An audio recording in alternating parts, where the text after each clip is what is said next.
way, we're seeing that there's people up there, look, standing on the glass. Oh, Tower Bridge! People lying down on the glass there. There we go. I've got a wave.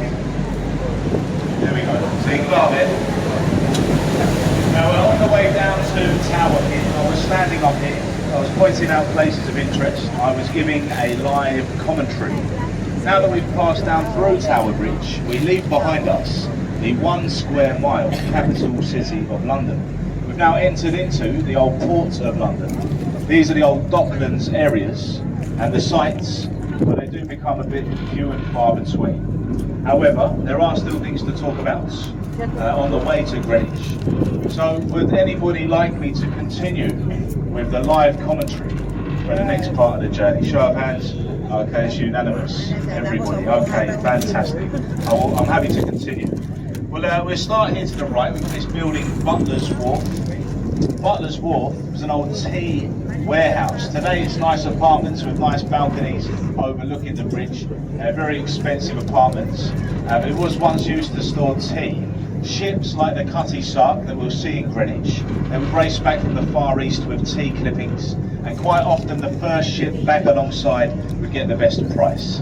There is an old stereotype that the British are very fond of their tea, but it's absolutely true, as tea was once worth its weight in gold in this country. You might be able to make out the word there, it's a bit bright with the sun, but we shouldn't complain. It says spice, it's carved into the brickwork, carved into the stone there, so that used to be an old spice warehouse. Okay. So all of these warehouses here, Butler's Wharf. Also on the right, in between the buildings, there's a creek, and this is called St Saviour's Dock, a little entrance in. It leads up to a very historic part of London called the Dock Head of Bermondsey. Now it's in this area where a young Charles Dickens, he grew up, and it's where he found inspiration for many of his stories and characters, including Oliver Twist. It's at the end of the creek on Jacob's Island where they filmed the musical adaptation of Oliver, the famous film Oliver Twist. So Bermondsey is the area here to the right. There's lots of old cobbled back streets. It was once a very poor and deprived area of London, but it has recently been voted to be one of the best areas to live in London. So Bermondsey, South East London on the right. On the left-hand side, we've got these modern apartment blocks, modern riverside apartment buildings. Now these were designed to look like something. They were designed to look like 3 French soldiers marching. Now I don't quite know what the architect was on at the time, maybe some heavy medication. But what I can work out is that these sloping roofs are their berets and the towers their bayonets. But again, some quirky architecture, and we will see a lot more of this on our cruise downriver. It's quite often the case with modern buildings, there's some sort of a concept, so that's what's happened there. And on the right, I mentioned earlier about the super sewer that's being built. So this is one of these super sewer sites. You can see all of the chalk that's there's actually loads of it. These 2,000-ton barges, about 6 of those leave every day. So it's what's being bored from underneath the river. In this big grey shed you see here to the right was where they lowered the TBM, a tunnel boring machine, like a gigantic drill. To give you an idea of the scale and the size of the tunnel, you might be able to just make out the concrete segments that are in the shed there, and there'll be the walls of the tunnel as it's completed. On the left-hand side now, we've got a building called Oliver's Wharf, and this was probably the first old Victorian warehouse to be converted into luxury riverside apartments, and some very famous people have lived here over the years, including Dame Helen Mirren, Robert De Niro, and the singer called Cher. Have you heard of Cher? Yeah, well she used to own the top right apartments at Oliver's Wharf, and a true story, she actually got fed up of us pointing out where she lived. She complained to our company, City Cruises, this is our base of operation just across the river. She said, can you tell them on the boats to stop pointing out where I live? She claimed people were turning up outside her apartment, stalking her, okay, trying to get pictures. I don't quite know how she made the connection, but she blamed us for people turning up outside her apartment. Anyway, eventually she moved away, so she no longer lives there. She's moved a bit further down the river And I'll point it out. The blue and white jetty on the left here, you can see there's a police boat taken out of the water. If you look underneath the pier, can you see these stick with numbers? It's like a giant ruler, and that's just coming up to 6 meters. Okay, so that's a tidal gauge. It tells us how high the tide is. So, as I mentioned before, at 4:30 this afternoon, the tide will be nearly 7.5 meters.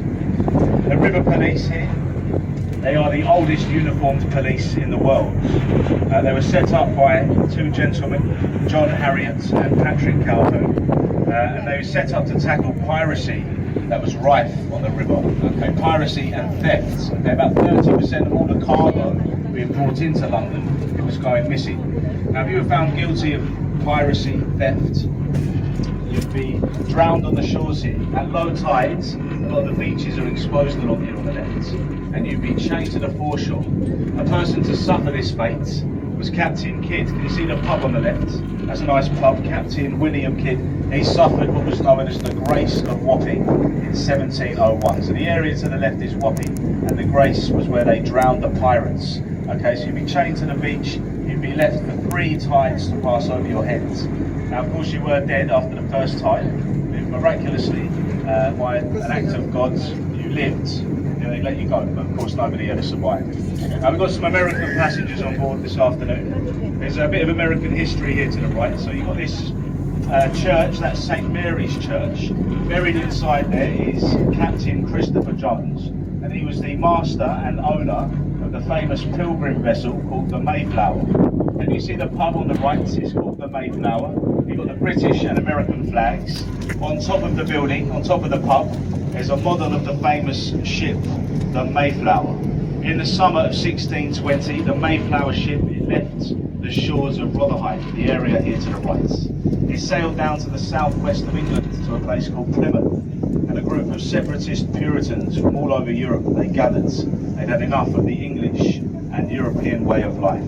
They sailed across the Atlantic to the New Worlds, the promised land, the Americas, that we now know as the United States of America. God bless America. And there's some buildings on the left here, folks.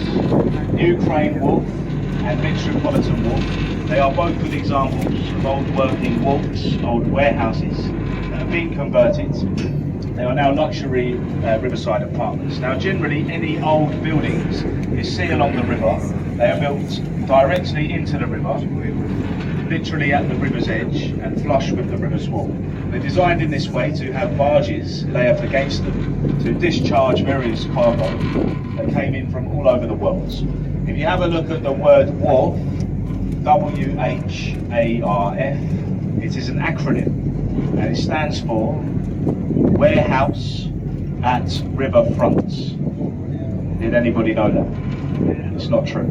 I made it up. That one is made up. It's actually an old Anglo-Saxon word, and it means raised dock or quay. Now, sadly today, because of containerisation and modern technology within the shipping industry, shipping has finished. And all of the old warehouses, they were once working buildings, once used to store cargo, they are no longer used for their original purpose. Most of them are luxury apartments. You've got these modern apartments like here on the right. There's a footpath. Any new buildings, there's got to be a gap between the property and the river's edge. Okay, and what they're trying to achieve, they're trying to make it so you can walk the entire length of the river as part of the Thames Path National Trail. Years ago you couldn't, it was all industry. It wasn't a very desirable place to be. But now, of course, it is a very desirable place to live, as well as being very, very expensive. I mean, I estimate these apartments with the balconies here, they're probably about £750,000. The closer you get into London, the more expensive they get. But yeah, the river view increases the value of the property. In the distance on the left there, can you see the grey or silver building with the blue roof? That is the Royal London Hospital in Whitechapel. You might be able to see the helicopter on top, the London Air Ambulance helicopter. The church spire just in front of that is St Clement's Church. You might have heard the nursery rhyme, oranges and lemons ring the bells of St Clement's. Okay, that was where they used to ring the bells when the citrus fruit arrived here alongside free trade war. Okay, the Dutch sailors, they would bring citrus fruit into London. It was said to deter or cure the plague. They used to use citrus fruit, that's what they used to use. It didn't work, but they used to use it. So free trade war, this dates back to the days of the bubonic plague. During the plague, no one would trade with the British apart from the Dutch, and that's as far as they would come. And they wouldn't go any further in towards the city of London as of fears of catching the disease. They would stop here. Now to this day, as a thank you, we still give free trade with the Dutch. If any Dutch vessels come into London or up the river, they don't pay any port duties or any taxes on their goods. As a thank you, dating back all the way back to the days of the plague, we still give free trade with Dutch vessels. Now it is said as a thank you, we used to load their ships up with rum, and it's here where we believe the expression Dutch courage first entered the English language, or one theory anyway, at least one theory of where it entered the English language. Now if you listen very carefully, you might be able to hear some obscene language and some screaming and shouting. There's a restaurant on the left, and it's owned by the celebrity chef Gordon Ramsay. And you know what he's like, it's pretty horrible. That's his restaurant, just on the corner of Fornham Arena. It's called The Narrow, and it's probably a little bit overpriced, but I think it's very nice. The Limehouse Marina on the left, that is a basin for privately owned yachts. However, it's through this entrance, it grants you access to the Regent's Canal, and you can travel all the way up to Birmingham and Manchester by boat through a series of locks and weirs. Okay, from here it will take you about 2 weeks to reach the Midlands.